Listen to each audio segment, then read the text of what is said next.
Chapitre 1. Histoire de l'Afrique du Sud. L'histoire de l'Afrique du Sud est un récit complexe de conquête, de colonisation, de lutte et de triomphe. Ce chapitre se penchera sur les différentes périodes qui ont marqué le pays, en commençant par les premières civilisations qui ont habité ces terres. 1.1 Les premières civilisations. Les premières traces d'occupation humaine en Afrique du Sud remontent à plus de 100 000 ans, avec les Khoisans, un groupe d'autochtones caractérisés par leur langue clique et leur mode de vie de chasseurs-cueilleurs. Ils ont laissé derrière eux d'importantes œuvres d'art rupestre, témoignant de leur riche culture et de leur connexion profonde avec la terre. Ces peintures, souvent retrouvées dans des grottes comme celle de Drakensberg, sont des fenêtres sur leurs croyances et leur mode de vie, nous rappelant l'importance de la nature dans leur quotidien. Les Khoisans, pionniers de la région, ont développé une culture riche, centrée sur la chasse et la cueillette. Leur mode de vie était en harmonie avec l'environnement, ce qui leur a permis de survivre dans des conditions parfois austères. Les archéologues estiment que les Khoisans ont occupé l'Afrique du Sud pendant des millénaires, mais leur existence a été gravement perturbée par l'arrivée des colons européens. En parallèle, d'autres groupes ethniques, tels que les Bantous, ont migré vers le sud, apportant avec eux des techniques agricoles et des outils métalliques. Ces migrations ont enrichi le paysage culturel et économique de la région. Les communautés bantoues, comme les Zoulous et les Xhosa, ont établi des royaumes puissants qui ont joué un rôle crucial dans l'histoire précoloniale. 1.2 L'ère coloniale. Le premier contact significatif avec les Européens a eu lieu en 1652, lorsque les Néerlandais, sous la direction de Jan van Riebeeck, ont établi une station de ravitaillement au Cap. Cela a marqué le début d'une ère de colonisation qui a profondément bouleversé les structures sociales et politiques existantes. Les colons, bientôt appelés afrikaners, se sont étendus à l'intérieur des terres, entraînant des conflits avec les populations autochtones. L'établissement de la colonie du Cap par les Néerlandais a ouvert la voie à d'autres puissances européennes. Au XVIIIe siècle, les Britanniques ont pris le contrôle de la colonie, provoquant des tensions avec les afrikaners, qui se considéraient comme les légitimes occupants de ces terres. Cette rivalité a conduit à des conflits tels que les guerres des boers à la fin du XIXe siècle, où les afrikaners ont résisté à l'autorité britannique.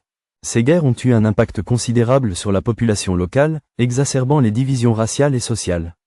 Les Britanniques, tout en cherchant à étendre leur empire, ont également introduit des mesures qui ont fragmenté les communautés autochtones, les transformant en travailleurs sous-payés et en citoyens de seconde zone. La découverte de diamants à Kimberley en 1867 et d'or à Witwatersrand en 1886 a intensifié la course à la colonisation et a attiré des milliers de migrants dans le pays, augurant d'importants bouleversements économiques et sociaux. Les mines sont devenues des symboles de richesse, mais aussi d'exploitation, mettant en lumière les injustices du système colonial. 1.3 L'apartheid. Le XXe siècle a vu l'émergence de l'apartheid, un système législatif de ségrégation raciale qui a été instauré par le Parti national en 1948. Ce régime a imposé de sévères restrictions aux Noirs et aux autres groupes non blancs, les privant de leurs droits fondamentaux.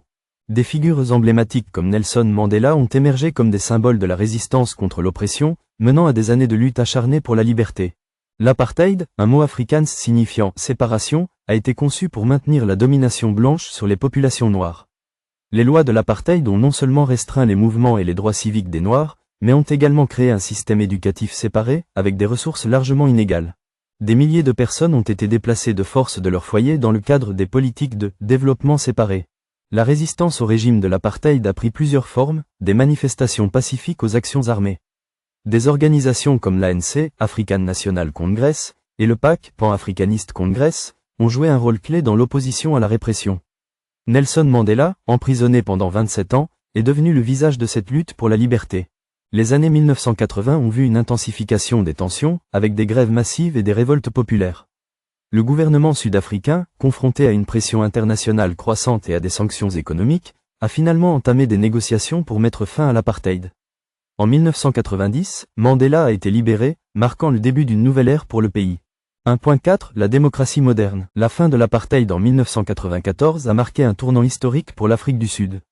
Sous la direction de Mandela, le pays a amorcé une transition vers une démocratie multiraciale.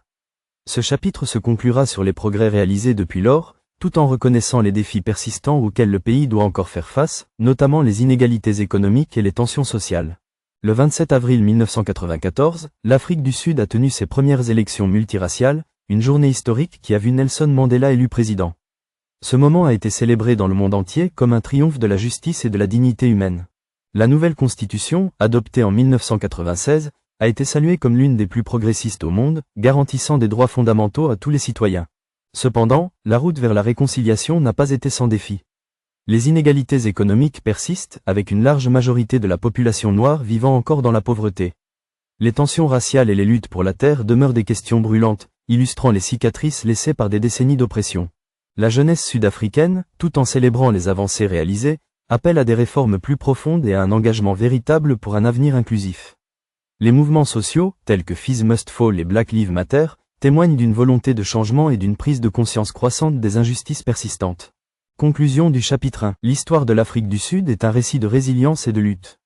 Des sociétés anciennes aux défis contemporains, chaque chapitre de cette histoire a façonné l'identité de la nation.